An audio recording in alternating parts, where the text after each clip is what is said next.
Hello, everybody. Welcome back to the Profit Podcast. Today, we are just jumping into a short analysis of Austin Ekeler. It's not a big episode, but I wanted to discuss Austin Ekeler's value as he has received the big contract to stay with the Chargers. It looks like Melvin Gordon will pretty much officially be out of the way. So let's just discuss Austin Ekeler and how to value him as we head into the 2020 fantasy season. So quick recap of last year. Austin Ekeler, he kind of emerged on the scene in the wake of the Melvin Gordon holdout, and he finished the season as the number 4 running back in PPR leagues. He had 132 rush attempts, 557 yards, and 3 touchdowns. Nothing amazing, but a nice 4.22 yard per carry average. Now, where he really shined was in the receiving game. 104 targets, 92 receptions, so great catch rate, and 993 yards and 8 touchdowns. So if you combine it, all-purpose total yards, he had 1,550 total yards and 11 touchdowns. Incredible season.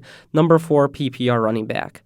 However, I thought that these numbers may kind of be skewed because Melvin Gordon was gone and then he came back. So I wanted to break it down. What did Austin Ekeler do in the absence of Melvin Gordon, and what did he do once he was back in that tandem with Gordon? So Gordon, he returned really week 5 is when he started playing again.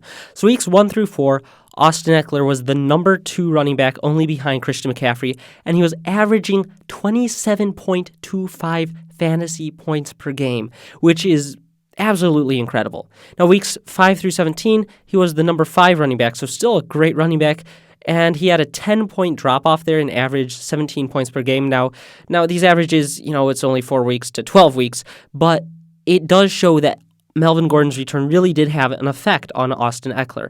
However, I believe a big part of that is kind of a, regression that we would naturally see with or without Melvin Gordon. And we have to remember 17 points per game is still great, especially for a guy in a tandem. So he was effective and still a top 5 running back in a tandem with a Pro Bowler in front of him. So Austin Ekeler, he really had unsustainable production weeks 1 through 4, but I think he can very easily sustain those weeks 5 through 17 production at 17 points per game. I think he can do that this coming year.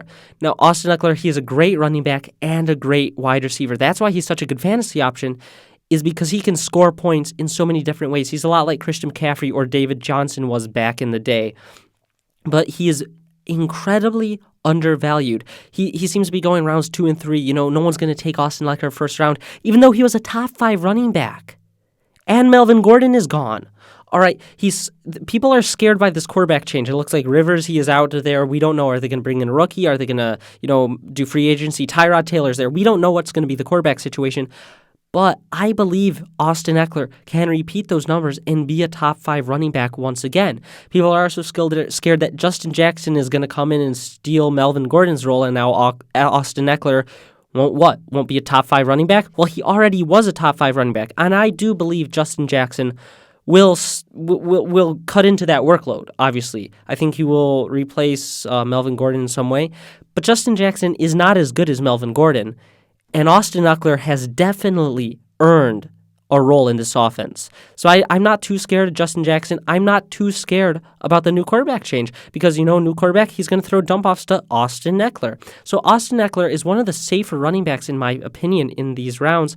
And the upside he possesses, he can be a top 5 running back. He's already done it. And the fact that you can get him rounds 2 and 3 this coming season, it's incredible. So Austin Ekeler is one of my favorite running backs, and I just wanted to talk about how I'm valuing him going into the 2020 season. Obviously, things will change with free agency, who they pick up as a quarterback, but he's a first-round talent, a top 5 running back. He's done that in a tandem. Melvin Gordon's out of the way. Not sure how big of a role Justin Jackson will have, but I don't think it matters. Weeks 5 through 17, he was still a top 5 running back. So Austin Ekeler, great running back. I am not worried about him. And if you can grab him 2nd round, 3rd round, do so. No questions asked. And if you can get him the 1st round even, I don't think that is spending up based on how electric of a player and how versatile of a player Austin Ekeler was. It's very hard to shut down because he can score in the receiving game and the run game. Austin Ekeler is one of my favorite guys, and I'm targeting him all drafts heading into 2020. All right, thank you for listening. As always, I hope you enjoyed this. Leave any comments down below. How are you valuing Austin Ekeler? Do you think he was a one-year flash in the pan, or do you think he can sustain consistent production for many years to come? Leave your thoughts. All right, I'll see you next time.